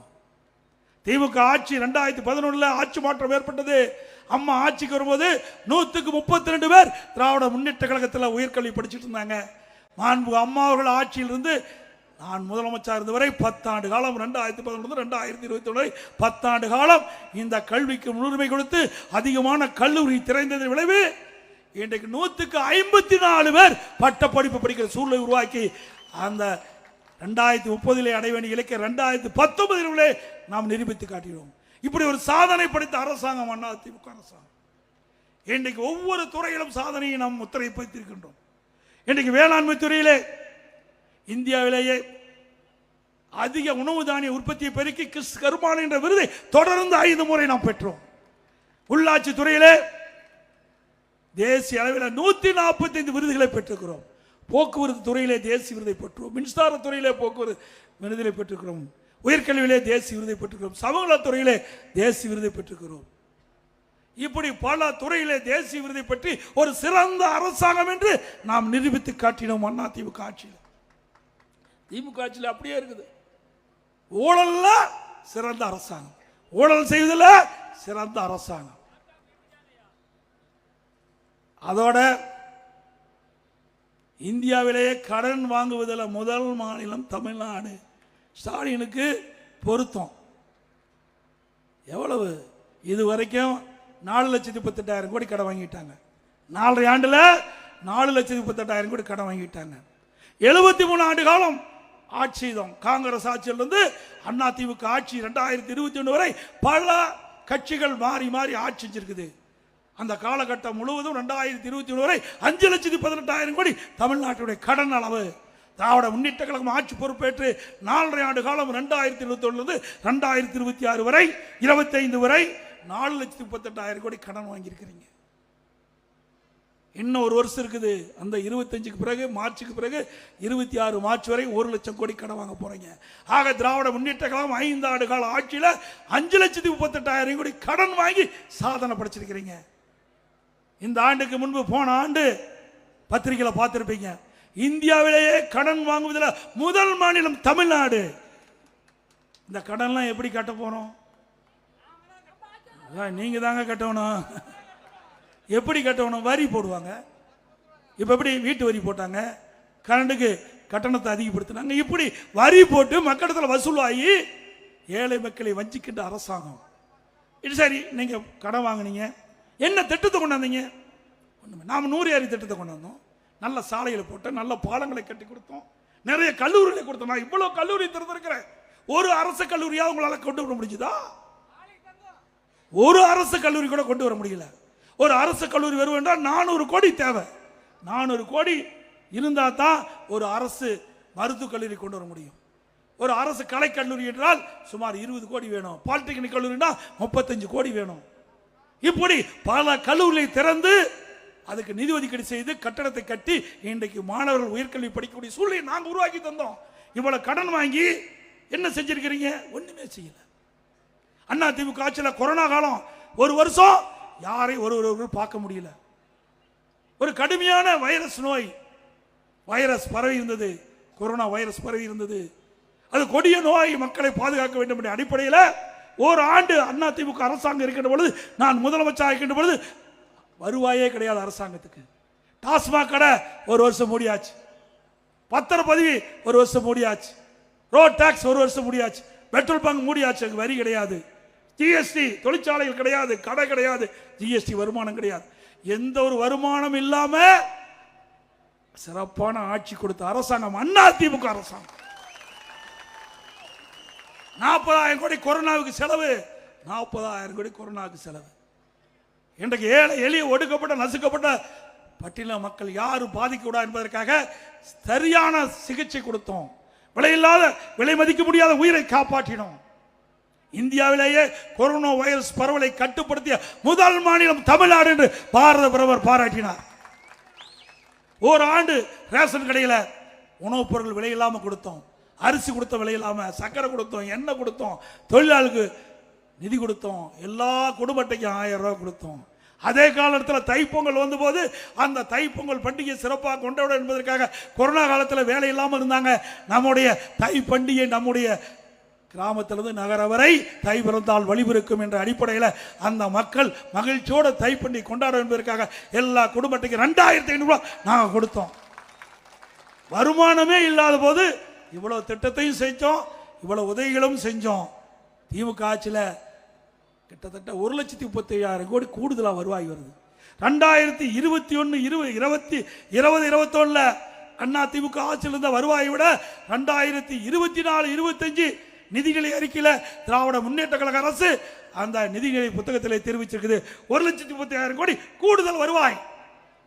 அண்ணா திமுக ஆட்சி விட கூடுதல் வருவாய் 1,37,000 கோடி கூடுதலா வருவாய் வருது, கடை அதிகமாக வாங்குறீங்க, திட்டம் எதுவும் இல்லை. இந்த பணம் எங்கே? மக்கள் கேட்கிறாங்க. இப்படிப்பட்ட அவல ஆட்சி தொடர வேண்டுமா? நீங்க சொல்லுங்க, தொடர வேண்டுமா? அதோட இன்றைக்கு திராவிட முன்னேற்ற கழகம் ஆட்சி வருவதற்கு முன்பு சுமார் 525 அறிவிப்புகள் வெளியிட்டாங்க. இன்றைக்கு முதலமைச்சர் சொல்கிறார், திமுக தேர்தல் அறிக்கையில் அந்த அறிவிப்பில் 98% நிறைவேற்றப்பட்டதா. எங்க நிறைவேறின? நீ நிறைய கிராமத்திலிருந்து வரைக்கும் 100 நாள் வேலை திட்டம் 150 நாளா உயர்த்தினாங்களா? சம்பளம் உயர்த்தினாங்களா? செஞ்ச வேலைக்கே சம்பளம் கொடுக்க முடியல இந்த ஆட்சியில். ஏழை எளிய மக்கள் இன்றைக்கு கிராமத்தில் இருக்கின்ற அந்த 100 நாள் வேலை திட்டத்தில் பணிபுரிந்த பெண் ஊழியர்களுக்கு முறையாக சம்பளம் கூட கொடுக்க முடியல. இன்றைக்கு மத்திய அரசு கிட்ட நாங்கள் வாதாடி போராடி, ஆளுங்கட்சியாக இருந்தாலும் எதிர்கட்சியாக இருந்தாலும் மக்கள் பிரச்சனை வருகின்ற பொழுது மக்களுக்காக குரல் வைக்கின்ற ஒரே கட்சி அதிமுக கட்சி. அந்த அடிப்படையில் மத்திய அமைச்சரை சந்தித்து தமிழ்நாட்டிற்கு 100 நாள் வேலை திட்டத்தில் பணிபுரிந்த மக்களுக்கு இன்றைக்கு மத்திய அரசிலிருந்து நிதி கிடைக்கவில்லை என்று மாநில அரசு இன்றைக்கு குற்றம் சொல்லிக் கொண்டிருக்கின்றது. உடனடியாக மத்திய அரசு அந்த ஏழை மக்களுக்கு கிடைக்க வேண்டிய நிதி கிடைக்க வேண்டும் என்று கோரிக்கை வைத்துடன் முதல் கட்டமாக 2999 கோடி நிதியை விடுவித்த மத்திய அரசாங்கம். இது அதிமுக. அதோட திமுக ஆட்சியில் நெல்லுக்கு கரும்புக்கு விலை அதுவும் கொடுக்கல. நெசவாளர் நலன் சொன்னாங்க, நெசவாளர் விசைத்தறி அப்படியே மறந்துட்டாங்க. நீங்க நெசவாளரும் விசைத்தறியும் நலிவடைந்து விட்டது இந்த ஆட்சியில். அதிமுக ஆட்சிக்கு வந்தா விசைத்தறியும் அந்த கைத்தறியும் மீண்டும் புத்துயிர் பெறுவதற்கு உண்டான நடவடிக்கை அதிமுக அரசு எடுக்கும். அவர்களுக்கு பசு வீடுகள் கட்டி கொடுக்கப்படும். அதே போல அனைத்து இந்திய அண்ணா திராவிட முன்னேற்ற கழகம் ஆட்சிக்கு வந்த உடனே இந்த கிராமத்திலிருந்து நகர வரை வீடு இல்லாத ஏழை மக்களுக்கு அதிமுக ஆட்சியிலே நிலம் இல்லை என்றாலும் அதிமுக ஆட்சியை நிலம் வாங்கி அற்புதமான காங்கிரீட் வீடு கட்டி கொடுக்கப்படும். இப்பொழுது கட்டுகின்ற வீடு மாடி இல்ல, பல லட்சம் மதிப்புள்ள அற்புதமான தரமான வீடு நம்முடைய ஏழை மக்களுக்கு கட்டி கொடுக்கப்படும், பட்டியல மக்களுக்கு கட்டி கொடுக்கப்படும். அதே போல ஒவ்வொரு தீபாவளி வருகின்ற பொழுதும் நம்முடைய தாய்மார்களுக்கும் சகோதரிகளுக்கும் சிறப்பான அற்புதமான சேலை உங்களுக்கு வழங்கப்படும். தீபாவளி என்று ஒவ்வொரு தீபாவளியும் வழங்கப்படும். அதனால பொங்கலுக்கு இந்த அரசாங்கம் வந்த பிறகு தரமான சேலை வேஷ்டி வழங்கவில்லை. அதிமுக ஆட்சி வளர்ந்த பிறகு தரமான வேஷ்டி சேலை நம்முடைய ஏழை மக்களுக்கு தைப்பொங்கல் போது வழங்கப்படும். நீட் தேர்வு ரத்துனாங்க, இதுவரைக்கும் ரத்தே இல்லை. இப்ப முதலமைச்சர் கை விரிச்சிட்டாரு. நீதிமன்றத்தில் இருந்தனால நீதிமன்ற தீர்ப்பை எதுக்க முடியலன்னு நாங்களும் தான் அதான் சொல்லிட்டு இருந்தோம். அதிமுக ஆட்சியில் அதான் சொல்லிட்டு இருந்தோம். இன்னைக்கு உச்ச நீதிமன்ற தீர்ப்புக்கு எதிராக நாங்க இதை நடைமுறைப்படுத்த முடியாது என்று சொன்னோம். ஆனா வேண்டுமென்றே திட்டமிட்டு ஒரு தவறான தகவலை பரப்பி இளைஞர்களையும் பெற்றோர்களையும் ஏமாற்றி வாக்குகளை பெற்றுவிட்டு திராவிட முன்னேற்ற கழகம் வந்தா ஆட்சி அமைந்தவுடன் முதல் கையெழுத்து நீட் தேர்வு ரத்துன்னு சொன்னாங்க. இன்றைய முதலமைச்சர் சொன்னால், உதயநிதி ஸ்டாலின் சொன்னாங்க, இன்னைக்கு என்ன எங்களால முடியாது, ஏன்னா உச்ச நீதிமன்றம் தீர்ப்பு. அதைத்தானே நாங்களும் சொன்னோம். மக்களை ஏமாற்றுவதிலே வல்லவர்கள், அழகாக பேசுவாங்க, கவர்ச்சிகரமாக பேசுவாங்க, ஏமாந்துடாதீங்க. அது மட்டுமல்ல, திரு உதயநிதி ஸ்டாலின் சொன்னார் நீட் தேர்வை ரத்து செய்வதற்கு ரகசியம் இருக்குன்னு சொன்னார். இதுவரைக்கும் ரகசியத்தையே சொல்லல. தேர்தல் வர இருக்குது, சீக்கிரம் ரகசியத்தை சொல்லுங்க, மக்கள் ஆவலோட எதிர்பார்த்துட்டு இருக்கிறாங்க. அதே போல ஆட்டோ வச்சிருக்கிறவங்க சிரமப்பட்டு இருப்பதாக கோரிக்கை வச்சாங்க. அப்படி ஆட்டோ ஓட்டுநர்கள் சங்கத்திலே பதிவு செய்திருக்கிற ஆட்டோ ஓட்டுநர்கள் புதிதாக ஆட்டோ வாங்கினா அவர்களுக்கு ஒவ்வொரு ஆட்டோவுக்கு 75,000 ரூபாய் மானியமாக அரசு வழங்கப்படும். இன்றைக்கு ஸ்டாலின், உங்களுடன் ஸ்டாலின் இதுவரைக்கும் யாரோட இருந்தாரு தெரியல. இப்போதான் மக்கள் ஏன்னா தேர்தல் வந்தால் தான் மக்கள் நினைப்பு வரும். உங்களுடன் ஸ்டாலின் சொல்லி இப்போ வீடு வீடாக வந்து உங்களுக்கு என்ன குறைன்னு கேட்டு உங்களோட மனு வாங்கி அந்த மனு போய் சம்மந்தப்பட்ட அதிகாரிகள் அந்த டிபார்ட்மெண்ட் கொடுத்து உங்களுடைய பிரச்சனை தீர்ப்பாங்களா? இது நடக்குமா? ஏன்னா இத்தனையும் மக்களை ஏமாற்றுகின்ற நாடகம். இதே போலதான் திரு ஸ்டாலின் எதிர்கட்சியா இருக்கும்போது ஊர் ஊரா போனார். ஒரு திட்ட கண்டா ஒரு பெட்ஷீட்டை போட்டு அமர்ந்து அங்க இருக்கிற ஊர் மக்கள்லாம் அழைச்சி அவரை தரையில் அமர வச்சு உங்களுக்கு என்ன பிரச்சனை இருக்குது, சொந்த பிரச்சனையாலும் சரி, பொது பிரச்சனையாலும் சரி, நீங்கள் மனுவாக எழுதி நான் கொண்டு வந்த பெட்டியில் போடுங்க. அந்த பெட்டியை பூட்டி சீலை வச்சு நான் பத்திரமா வீட்டுக்கு எடுத்துகிட்டு போய் திமுக ஆட்சிக்கு வந்த உடனே சீலை உடைச்சி பெட்டியை திறந்து மனுவை எடுத்து படித்து பார்த்து தீர்வு காணும்னு சொன்னாங்க. அந்த மனுவில் என்ன ஆச்சு சிந்திச்சு பாருங்க. எப்படி மக்களை ஏமாற்றுக என்பதை நீங்கள் எண்ணி பார்க்க வேண்டும். மக்களை ஏமாற்றுவதிலே வல்லவர்கள் திமுக கட்சியை சேர்ந்தவர்கள். ஏன் 4 வருஷம் மக்களை பற்றி சிந்திக்கலையா?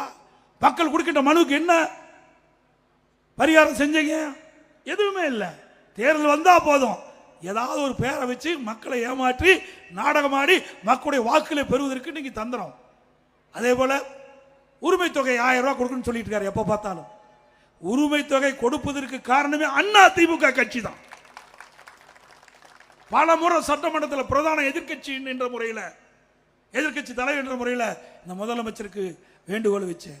நீங்க தேர்தல் நேரத்தில் தேர்தல் அறிவிப்பு கொடுத்தீங்க.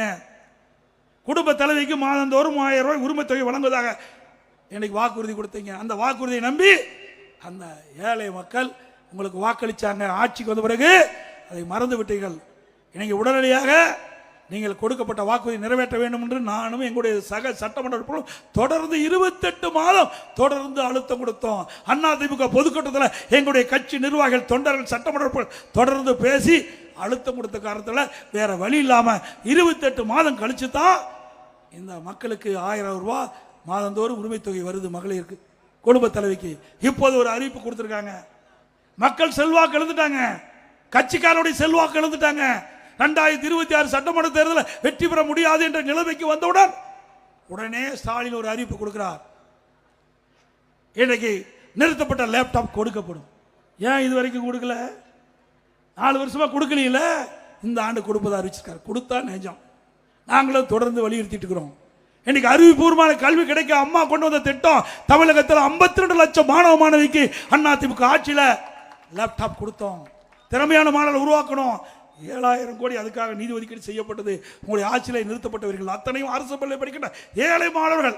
அப்படிப்பட்ட மாணவர்களை சிறந்த மாணவர்களாக, அறிவுபூர்வமான மாணவர்களாக விஞ்ஞான கல்வி கிடைக்க என்பதற்காக அந்த திட்டம் கொண்டு வரப்பட்ட திட்டத்தை நிறுத்திவிட்டீர்கள் என்று கேட்டோம். இப்பொழுதுதான் அந்த மாணவர்களுடைய வாக்கு தேவை, அதுக்காக கொடுப்பதாக தெரிவிச்சிருக்காங்க. வந்தா நிஜம். அதோட மேலும் 30 லட்சம் மகளிருக்கு உரிமை தொகை கொடுக்குறாங்க. ஏன்னா தோத்து போயிருந்து வந்துட்டாங்க, வேற வழி இல்லை. தேர்தல் நேரத்தில் அனைத்து குடும்ப தலைவிக்கும் மாதந்தோறும் 1000 ரூபாய் கொடுக்கப்படும் அறிவிப்பு கொடுத்துட்டு 1,14,00,000 பேருக்கு தான் கொடுத்தாங்க. எஞ்சியவருக்கு கொடுக்க முடியல. இப்போ விதியை தளர்த்தி மேலும் 30 லட்சம் குடும்ப தலைவிகளுக்கு மாதந்தோறும் 1000 ரூபாய் கிடைக்கும். டிசம்பர் மாதத்துலேருந்து கொடுக்குன்னு சொல்றாங்க. ஏன்னா ஏப்ரலில் தேர்தல் வர இருக்குது. 4 மாதத்துக்கு 4000 கொடுத்து அந்த 30 லட்சம் மக்களுடைய வாக்களை பெறுவதற்காக திரு ஸ்டாலின் அரசு தந்திரமா இந்த ஒரு நாடகத்தை அரங்கேறிக்கின்றது. ஆக 60 மாதம் 5 வருஷத்துக்கு, இப்போ 56 மாசத்துக்கு அவங்களுக்கு கிடைக்கல. இந்த 4 மாசத்துக்கு கிடைக்கிறது. இதே அனைத்து இந்திய அண்ணா திராவிட முன்னேற்ற கழக தேர்தல் அறிக்கையில் நாங்கள் குறிப்பிட்டோம். அப்பொழுது அனைத்து இந்திய அண்ணா திராவிட முன்னேற்ற கழகம் ஆட்சிக்கு வந்தா குடும்ப அட்டைக்கு 1500 ரூபாய் கொடுப்போம்னு சொன்னோம். ஆனா வேண்டுமென்றே திட்டமிட்டு பொய்யாக திராவிட முன்னேற்ற கழகம் பேசி பேசி மக்களை கவர்ந்து மக்களை ஏமாற்றி ஆட்சிக்கு வந்த கட்சி திமுக கட்சி என்பதை நேரத்தில் தெரிவிக்க விரும்புகிறேன். அதுபோல எஸ்ஐஆர் இன்னைக்கு வாக்காளர் சிறப்பு தீவிர திருத்தம் எனக்கு வீடு வீடா வர இருக்காங்க. பொதுமக்களும் கழக நிர்வாகிகளும் தொண்டர்களும் விழிப்போடு இருந்து தங்களுடைய வாக்குகளை வாக்காளர் பட்டியலை நீங்கள் பதிவு செய்ய வேண்டும். திமுக காரன் வேணும்னே திட்டமிட்டு அண்ணா திமுகவுக்கு யாராவது வாக்களிக்கக்கூடிய இருந்தா அந்த வாக்கு பட்டியலில் இடம்பெறாம ஒரு நிலையை ஏற்படுத்துவாங்க. அதனால் நம்முடைய நிர்வாகிகளும் தொண்டர்களும் பொதுமக்களும் தங்களுடைய வாக்குரிமையை பாதுகாக்கின்ற விதமாக இன்னைக்கு அங்கங்கே வருகின்ற பிஎல்ஓ அப்படின்னு அதிகாரிகள் நியமிக்கப்பட்டிருக்காங்க. ஒவ்வொரு பூத்துக்கும் ஒரு அதிகாரிகள் நியமிக்கப்பட்டிருக்காங்க. அது வீடு வீடாக வருவாங்க. வீடு வீடாக வந்து படிவம் கொடுப்பாங்க. அந்த படிவத்தை வாங்கி முறையாக பதிவு செஞ்சு முறையாக அந்த அதிகாரிக்கு ஒப்படைங்க. மிக மிக முக்கியம். ஆனால் இதையும் எதுக்குறாங்க, எஸ்ஐஆர் எதுக்குறாங்க. அதோட சிறப்பு தீவிர திருத்த வாக்காளர் பட்டியலில் நிறுத்துறாங்க. திமுக எதுக்குது, திமுக கூட்டணி எதுக்குது? ஏன்னா நகராட்சி மாநகராட்சியில் கள்ள ஓட்டு போட்டு தான் ஜெயிச்சுக்கிட்டு இருந்தாங்க. இறந்தவர்களாம் தேர்தல் நேரத்தில் உயிர் பெற்று ஓட்டு போட வந்துடுவான். இறந்தவர்களாம் தேர்தல் நேரத்தில் உயிர் பெற்று ஓட்டு போட வந்துடுவாங்க. அதையெல்லாம் இறந்தவர்கள்லாம் வாக்காளர் பட்டியலிருந்து நீக்கப்படுகிறது. அதே போல பல ஆண்டுகளாக குடியே இல்லாமல் இருப்பாங்க, அவர்களும் அந்த வாக்காளர் இடம்பெற்றிருக்கிறாங்க. இரட்டை வாக்காளர் இருக்குது, புதிய வாக்காளர் சேர்த்து வேணும். இந்த எஸ்ஐஆர் என்பது மிக மிக முக்கியம். போலி வாக்காளர்களை நீக்குவது, தகுதியான வாக்காளர்களை வாக்காளர் பற்றி இடம்பெற செய்வது, அதுதான் எஸ்ஐஆர். அதை ஏன் எதுக்குற? அதில் என்ன ஒன்று கஷ்டம் இருக்குது? ஆளுங்கட்சி திமுக கட்சி, ஆளுங்கட்சி சேர்ந்த அரசு அதிகாரிகள் தான் இன்னைக்கு வீடு வீடாக வர்றாங்க. ஆக இதை நம்ம எதிர்ப்பதை போல ஒரு தோற்றத்தை அறிவிச்சு திமுக கட்சிக்காரன் வீடு வீடாக போயிட்டு இருக்கிறான். உண்மைதானே? எல்லா இடத்துக்கு வரான்ல. ஒரு பக்கம் எதுக்குறான், ஒரு பக்கம் நம்மளை ஏமாற்றி வீடு வீடாக அவன் மக்களுக்கு அந்த படிவத்தை கொடுப்பதற்கு அவர்களே கொடுப்பதற்கு முயற்சி செய்கிறாங்க. அப்படிலாம் எந்த பிஎல்ஏட்டும் திமுக கட்சிக்காரன் அந்த படிவத்தை கொடுக்கக்கூடாது. பிஎல்ஓ இன்றைக்கு மாவட்ட நிர்வாகம் தேர்தல் ஆணையம் ஒவ்வொரு பூத்துக்கும் ஒரு அதிகாரி நியமிச்சிருக்கிறாங்க. அவர் தான் படிவத்தை கொடுக்கணும், வாக்காளர்கிட்ட பூர்த்தி செஞ்ச பிறகு வாக்காளர்கிட்ட பெற வேண்டும். இது முக்கியம். நம்முடைய நிர்வாகிகளும் பொதுமக்களும் அதை முறையாக பார்த்து கொள்ள வேண்டும். இல்லாவிட்டால் தில்லுமுள்ளு செஞ்சு நமக்கு விழக்கூடிய வாக்குகளை வாக்காளர் பட்டியலிருந்து எடுத்துருவாங்க. அது இடம்பெறாத ஒரு சூழ்நிலை உருவாக்கிடுவாங்க. அதனால் எஸ்ஐஆர் என்பது மிக முக்கியம்.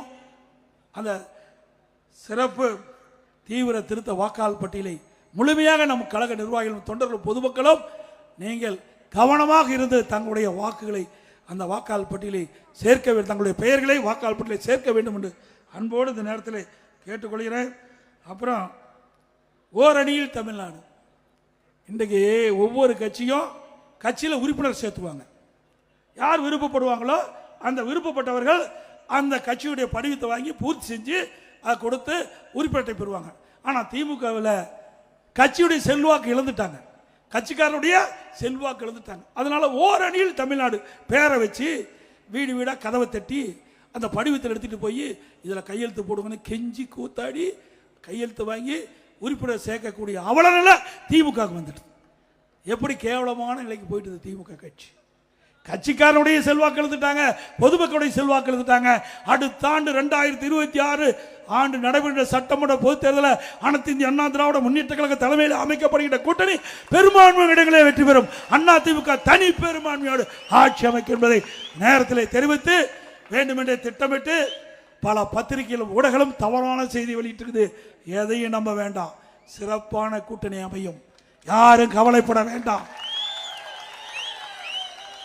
அது மட்டுமல்ல, திரு ஸ்டாலின் அவர்கள் அவருடைய கட்சி நம்பல, ஸ்டாலின் அவர்கள் சொந்த கட்சி திமுகவை நம்பல, கூட்டணி நம்பிக் கொண்டிருக்கிறது. அண்ணா திமுக கட்சி நம்புது, மக்களை நம்புது. அதோட இன்னைக்கு எதோ திருடுவாங்க, பணத்தை திருடுவாங்க, நகையை திருடுவாங்க, பொருளை திருடுவாங்க. இப்போ என்னன்னா உடம்புல இருக்கிற கிட்னி திருடுறாங்க. நீ உஷாரா இருங்க. யாராவது இங்க வந்திருக்கிற கழக நிர்வாகிகள், தொண்டர், பொதுமக்கள், உங்கள் உற்றார் உறவினர் நம்பர் யாராவது திமுக கட்சிக்காரன் நடத்துகிற மருத்துவமனைக்கு போயிருந்தீங்களா? நீ போய் ஸ்கேன் பண்ணி பார்த்துங்க, உங்கள் உடம்புல இருக்கிற உறுப்புகள்லாம் உள்ள கரெக்டாக இருக்குதான்னு பார்த்துங்க. ஏன்னா அண்மையில் திமுக கட்சி சேர்ந்த எம்எல்ஏ நடத்துகிற மருத்துவமனையில் கிட்னி முறைகேடு நடந்ததா தகவல் கிடைத்து இந்த திமுக அரசாங்கமே அங்கே போய் ஒரு கமிட்டி நியமித்து அந்த கமிட்டி போய் அந்த மருத்துவமனை சோதனை செய்ய பொழுது முறைகேடு நடந்து கண்டுபிடிக்கப்பட்டு இதுவரைக்கும் நடவடிக்கை எடுக்கல. இது மிக மோசமானது என்பதை நேரத்தில் எண்ணி பார்க்க வேண்டும். அதிமுக ஆட்சி வந்த பிறகு முறையாக விசாரிக்கப்பட்டு இப்படி ஏழை எளிய வறுமையில் இருக்கின்ற மக்களை கிட்னியை திருடுகின்ற அந்த நிலை மாற வேண்டும். அந்த கிட்னி திருடுகின்றவர்கள் முறைகேடாக கிட்னியை எடுக்கப்பட்டவர்கள் மீது விசாரிக்கப்பட்டு சட்ட நீதியாக நடவடிக்கை எடுக்கப்படும் என்ற அறிவிப்பை இந்த நேரத்தில் தெரிவித்து, எல்லா முதலமைச்சரும் வெளிநாடு போவாங்க, என்ன முதலீடு ஈர்க்க போவாங்க. நம்ம முதலமைச்சர் ஸ்பெயினுக்கு போனார், அங்கே உலகத்தில் உலக நாடுக்கெல்லாம் போனார், பல நாட்டுக்கு போனார், ஸ்பெயினுக்கு போனார், ஜெர்மனிக்கு போனார், அமெரிக்கா போனார், துபாய்க்கு போனார், பல இடத்துக்கு போனார். அங்கே கூட தொழில் முதலீட்டு ஈர்ப்பான்னு தான் பார்த்தேன். ஆனால் ஸ்பெயினில் போய் சைக்கிள் ஓட்டிகிட்டு இருக்காரு. ஏங்க இதுக்காகவே நீங்கள் ஸ்பெயினுக்கு போனீங்க? அங்கே போய் சைக்கிள் ஓட்டிகிட்டு இருக்காரு. இப்படிப்பட்ட முதலமைச்சரா நாட்டை ஆண்டா எங்க போய் முதலீடு வரும்? ஆக முதலீடை ஈர்க்க போல முதலீடு செய்ய போனார் இன்றைய முதலமைச்சர்.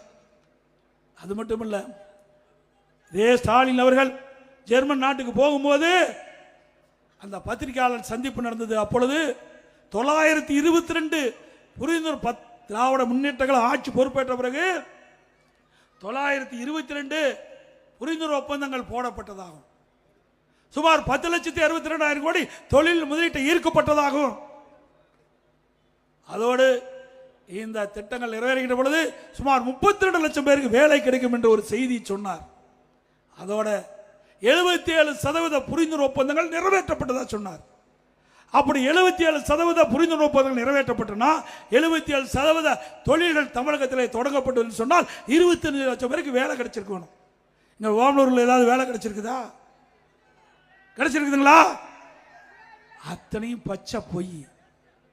இதெல்லாம் அவர் ஜெர்மன் நாட்டுக்கு செல்கின்ற பொழுது விமான நிலையத்தில் செய்தியாளர் சந்திப்பிலே இப்படிப்பட்ட ஒரு பச்சை பொய்ய சொல்லிய முதலமைச்சர் இன்றைய முதலமைச்சர் ஸ்டாலின் என்பதை நேரத்தில் நினைவு கொள்ள வேண்டும்.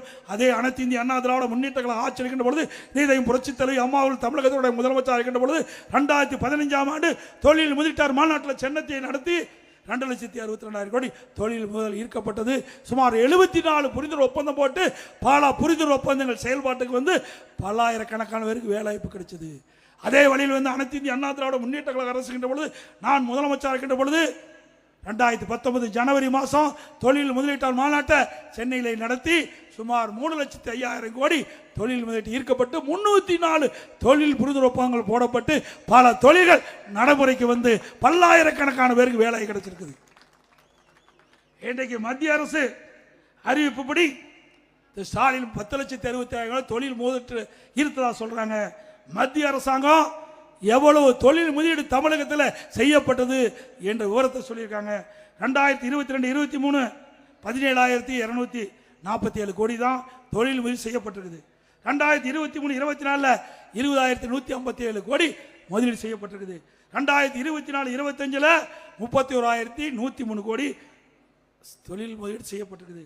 ஆக 3 ஆண்டுகளில் 2025 மார்ச் வரை திராவிட முன்னேற்ற கழக ஆட்சியில் 68,507 கோடி தான் தொழில் முதலீடு தமிழகத்தில் வந்திருக்குது. ஆனால் இன்றைய முதலமைச்சர் 10,62,000 கோடி தொழில் 10,62,000 கோடி தொழில் முதலீட்டு ஈர்க்கப்பட்டதாகவும் 77% தொழில்கள் தொடங்கப்பட்டதாகவும் ஒரு அறிவிப்பை கொடுத்திருக்கின்ற எந்த அளவுக்கு மக்களை ஏமாற்றுகிறேன் என்பதை நாம் எண்ணி பார்க்க வேண்டும் என்று நேரத்தில் தெரிவித்து